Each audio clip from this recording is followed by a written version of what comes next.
People believing so many different things. And what brings us together in such a generous, agreeable, delightful spirit, but the love we celebrate between Tony and Georgia, and the love that we have for them.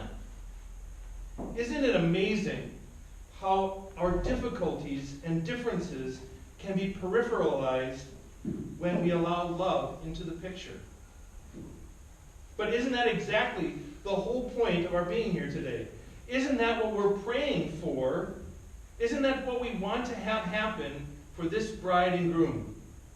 That these two very different people will be able to become so unified in marriage that their differences and disagreements might be peripheralized. And so, like the first reading from Genesis says, the two shall become one. Isn't that exactly what we're praying for? A unity of love is the only thing that will make that possible. But it does require a shift in thinking. There's an old story about a man who knocked on the door of a house, and a voice from within said, "Who is it?" The man said, "It's me. I've come to ask permission to marry your daughter." And the voice from within said, "Go away. You're not ready. Come back in a year." A year later, the man returned and knocked again, and the voice from within said, "Who is it?" And the man said, "It's us. We've come to ask permission to marry." And the voice from within said, "Please come in. You're ready now." Tony and Georgia, are you ready? How many times have you heard that question this week? I suppose at the beginning of the week you may have responded cheerfully, "Oh yes, I'm ready. I can't wait. I'm very excited. Thank you for asking." But by the end of the week, with all the details of your wedding coming down on top of you, patience worn thin, you were probably ready to strangle anyone who asked that question. I was very careful not to ask Tony the question in the sacristy just before we started. Are you ready?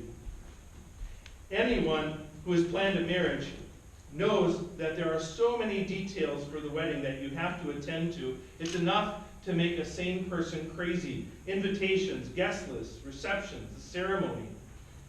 But yesterday, everyone seemed to arrive for the rehearsal on time.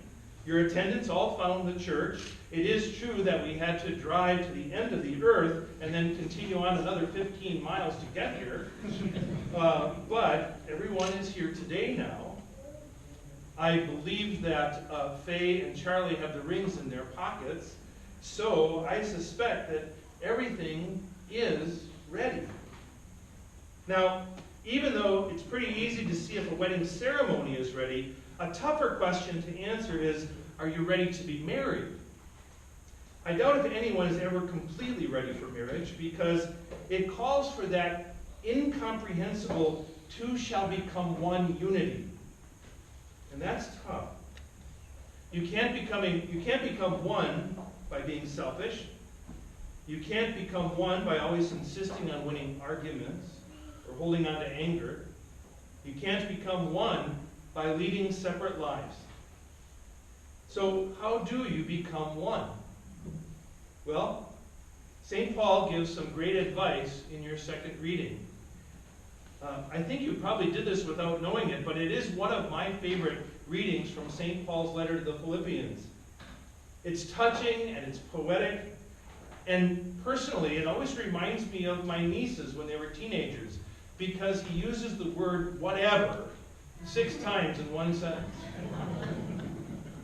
Listen to what he writes. Whatever is true, whatever is honorable, whatever is just, whatever is lovely, whatever is pure, whatever is gracious, if there's any excellence or anything worthy of praise, you think about these things. It's a pretty tall order, isn't it? Easily read, but not easily lived. I heard once of a man who promised himself he would not marry until he found an ideal woman with no flaws. Only then Only then, after he found a woman who could live all those things that St. Paul said, only then would he feel secure enough to attempt living a life of unity with his bride. And then after 50 years, he finally found her. But alas, he could not marry her because she was looking for an ideal man with no faults. Some people say that today it's impossible to live unity in that way. They say it's impossible for two people to live as one. I say they're wrong. Von Balthasar would say a unity of love makes it possible. If God is at the center of a marriage, the God that we of diverse traditions all share, God who is love itself, if God is the center of your marriage, it's not only possible to live that way, it's unavoidable and certain. And so, Tony and Georgia, I'll ask you one last time, are you ready? Because if you are, then I invite you to come before God's altar and exchange your marriage vows before me, before your family and friends, and before God, all of whom love you very much.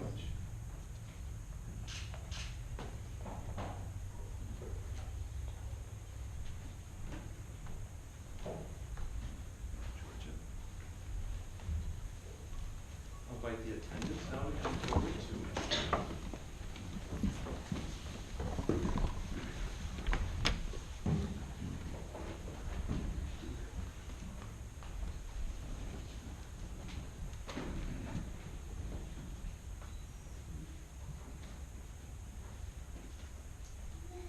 Dearly beloved, you have come together into the house of the church, so that in my presence as the church's minister, and in the presence of your family and friends, your intention to enter into marriage may be strengthened by the Lord with a sacred seal.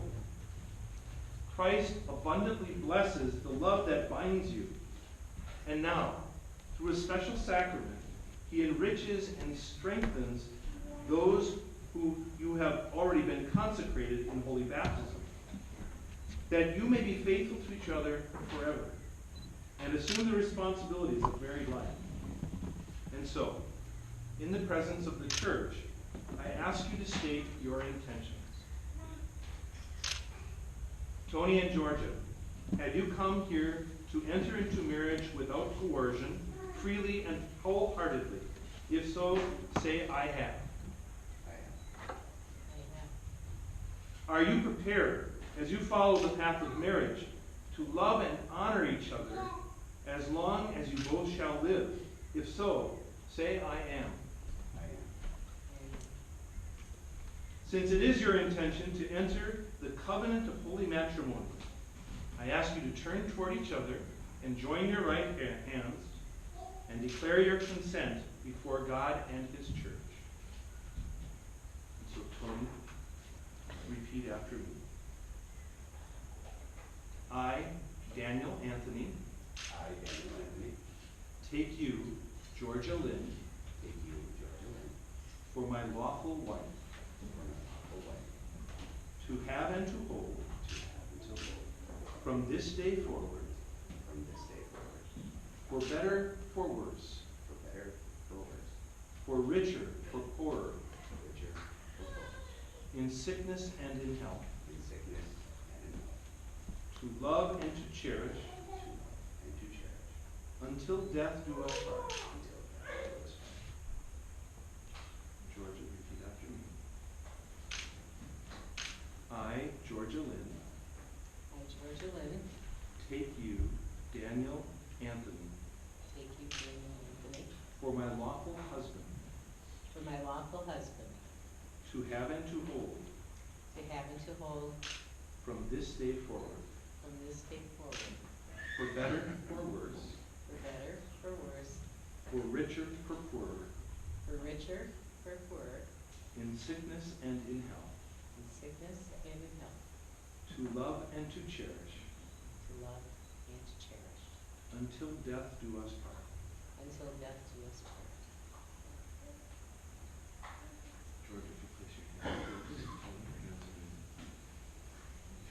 bring forward the rings.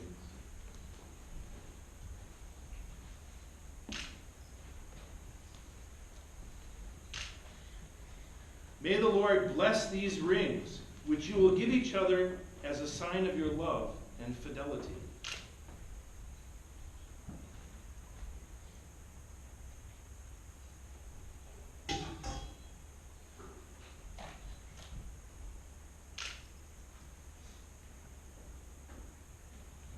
Place that ring on George's finger and repeat after me. Georgia Lynn, receive this ring as a sign of my love and fidelity. In the name of the Father, and of the Son, and of the Holy Spirit.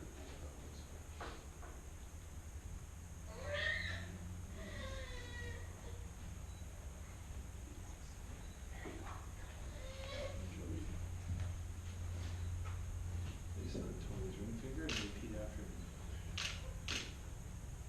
Daniel Anthony, receive this ring as a sign of my love and fidelity.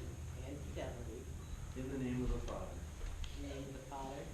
and of the Son, and of the Holy Spirit. Now, as a sign of our love, let's give them a round of applause.